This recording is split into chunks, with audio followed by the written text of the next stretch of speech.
Yo, it is officially Pride Month today, unless this video is posted, at like 1 a.m. or something. I don't know when it's gonna be posted, but no matter what, it is Pride Month officially.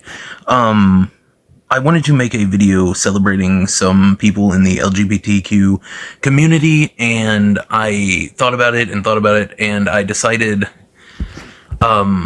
there are a lot of people in that community that have done amazing things, great things, but I wanted to talk about some that affected my favorite genre, period, which is, as most of you who have watched this channel know, horror.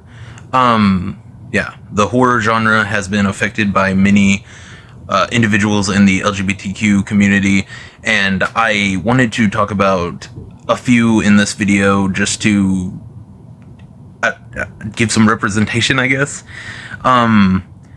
There are a few that have genuinely affected my life in positive ways, like the first one I'm going to talk about, and there are a few that I just love their work, and there are a few on this list that I just think are really cool people, and I want to talk about them. So yeah, let's just jump in right into the first one, I guess, which is Clive Barker. Clive Barker was one of my inspirations to become a writer. For those of you who don't know, I wrote a book. I'm going to publish it on Kindle pretty soon.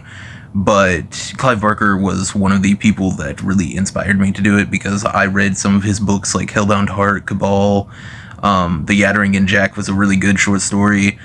Books of Blood, I've read volumes 1 to 3, I love them.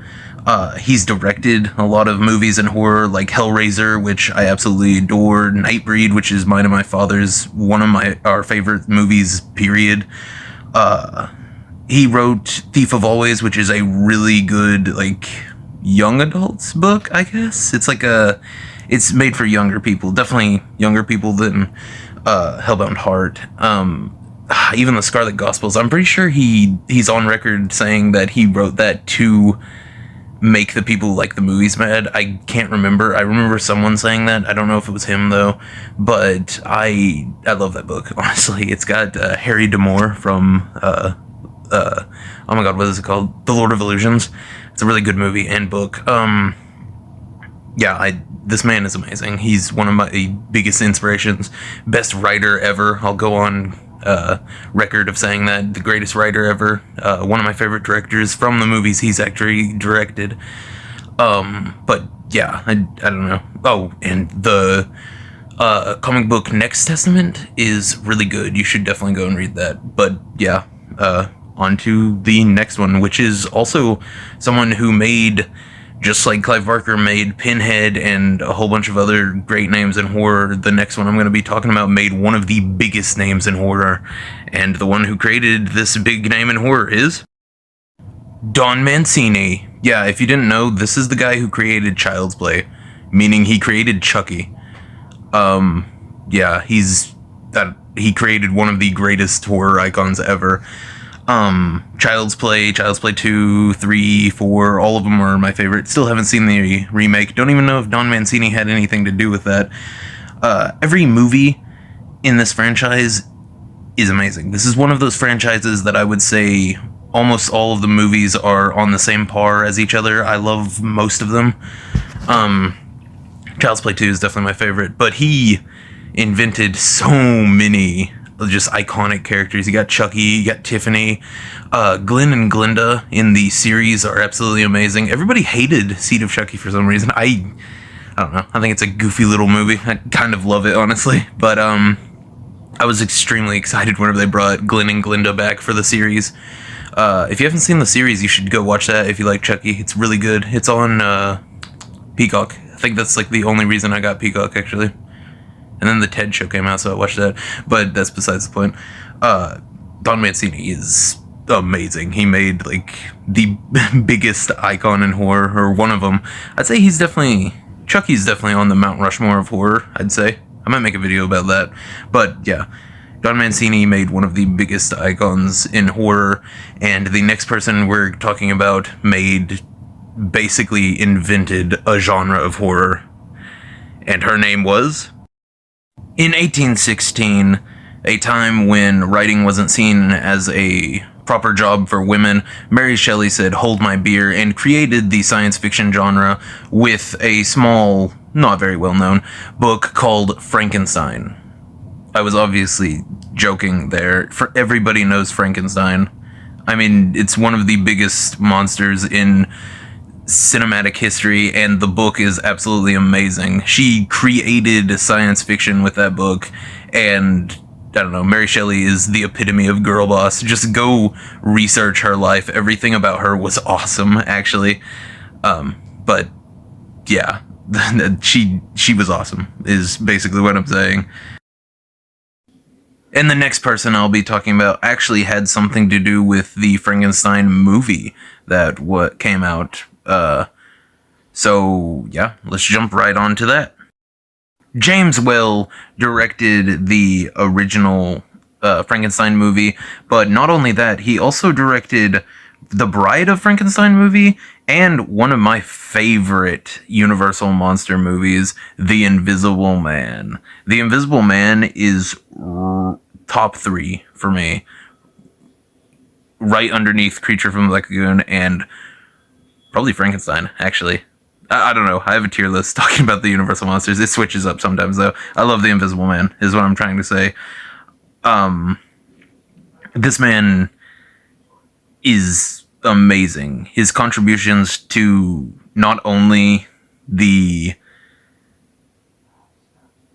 Universal monsters type of stuff with Frankenstein and Invisible Man, but also directing in general.